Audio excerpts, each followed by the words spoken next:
consegui perceber as diferenças de assinatura sonora entre os três, principalmente nesse segundo teste que estava bem isolado. De assinatura sonora, a que me agrada mais é a segunda. É que eu achei que menos dá aquela fadiga auditiva, tá? Uma coisa mais natural, mais parecida com o que eu escuto num monitor de referência. O terceiro também é muito bom, só que ele já não é uma coisa muito próxima da gravação original. Você percebe que tem ali uma coisa mais equalizada. E o primeiro de todos foi, apesar de ser muito parecido com o terceiro, eu também achei que é uma coisa mais equalizada ali, uma coisa não tão próxima da gravação original. Um som mais pro dia a dia, para você curtir mesmo. Agora, os três me deram uma clareza muito boa em todo o espectro. Eu percebi que em nenhum dos três eu percebi qualquer uma das frequências abafadas. Realmente, o segundo é o mais diferente de todos, para melhor, na minha opinião. O primeiro e o terceiro são praticamente a mesma assinatura sonora e, em clareza, assim, os três não escondem nenhuma frequência. O baixo estava muito presente nos três, perfeitamente. O grave na medida certa. O agudo sem ser estridente em nenhum dos três. Se eu fosse escolher, eu iria escolher o segundo. E depois eu escolheria o terceiro. O que você acha que seria uma diferença de preço entre o segundo e o terceiro? Cara, num mundo normal não deveria ter grande diferença de preço, porque eles são bem parecidos. Vai de escolha do usuário, cada um gosta de uma sonoridade, mas eu prefiro bastante a segunda sonoridade. Eu achei ela menos agressiva e mais próxima da original. Tá em ordem aqui. Esse é o primeiro, esse é o segundo, esse é o terceiro.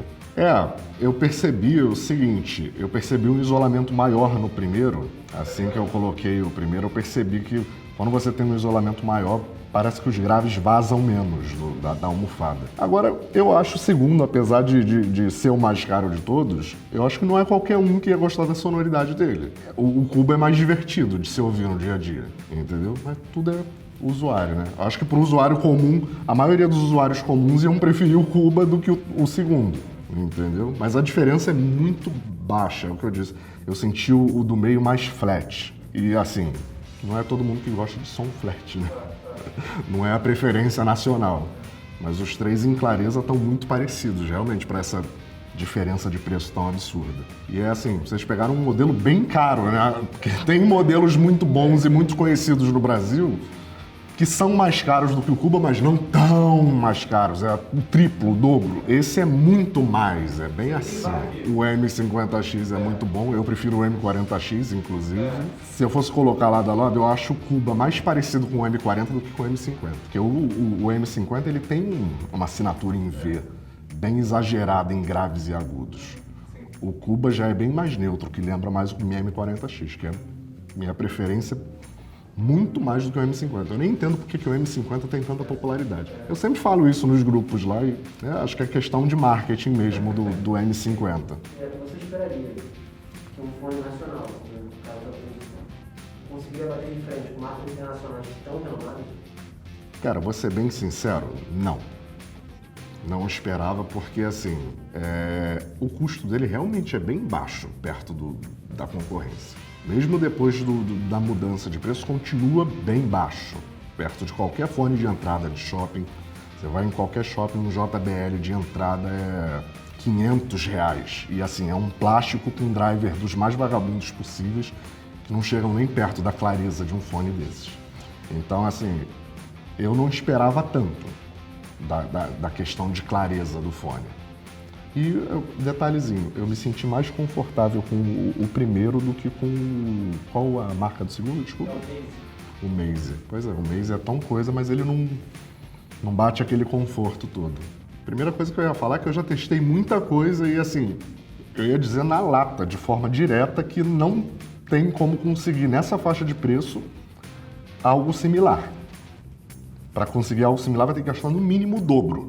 Aliás, com o dólar do jeito que está, acho que até o triplo, né? Um M50X hoje em dia dá R$1.700. Então, tem que botar no mínimo o triplo do valor para conseguir a mesma coisa, a mesma sonoridade e, dependendo do modelo, até um acabamento inferior, né? Cara, por que reclamam tanto do conforto do Cuba? E, assim, o M50X aperta muito mais a almofada. Eu tenho uma orelha pequena E assim, o M50X aperta muito mais. Por que eu vejo essas reclamações e eu não entendo. O conforto dele, pra mim, lógico, que não chega num Bose QC35 que foi feito pra você sentir como se não estivesse usando nada. Mas a almofada, ela em nenhum momento tocou, a minha orelha não chegou no fundo, onde fica o driver, o plástico da cápsula, e vestiu perfeitamente bem. Eu não sei o que a pessoa está procurando, porque assim, eu já botei muito fone, não só os meus fones, como fones de amigos que me emprestaram. Assim, desconfortável é um super luxe, cara. Isso aqui, você consegue ficar horas com ele na cabeça. Aqui eu fiquei um pouquinho, tanto é que na primeira vez eu nem senti ele encostado, entendeu? Porque de repente o arco estava meio para trás e tal. Da segunda vez que eu já senti ele encostado. Eu achei muito confortável. E vou falar como usuário, uma das coisas que me fazia não ter comprado um Cuba Disco até hoje foi os comentários da internet que era muito desconfortável, porque eu fico muito tempo com o fone na cabeça. Aí eu vou lá e leio que é desconfortável e assim, eu vou parar de ler o comentário das pessoas na internet, porque não é o que eu tô vendo aqui, o que eu sentia. Ainda é algo encostado na sua orelha, né? Então, assim, sentir como se não estivesse usando nada, a pessoa nunca vai sentir, mas eu achei muito confortável essa almofada e eu vejo que ela tem olhando daqui, eu vejo que ela tem uma profundidade legal. Ela, nas fotos ilustrativas, ela não me pareceu ter tanta profundidade. Essa almofada, por exemplo, tem mais profundidade do que a do Sennheiser 4.40 Bluetooth, que é um fone acessível, e eu notei que ela tinha uma profundidade bem legal de almofada que a pessoa vai ter que ter 2 orelhas para bater no fundo desse fone. Excelente. Tô surpreso. Como usuário, eu tô surpreso, sinceramente. Tô falando como usuário que já deixou de comprar um Cuba Disco por comentários de internet. Obrigado, eu que agradeço.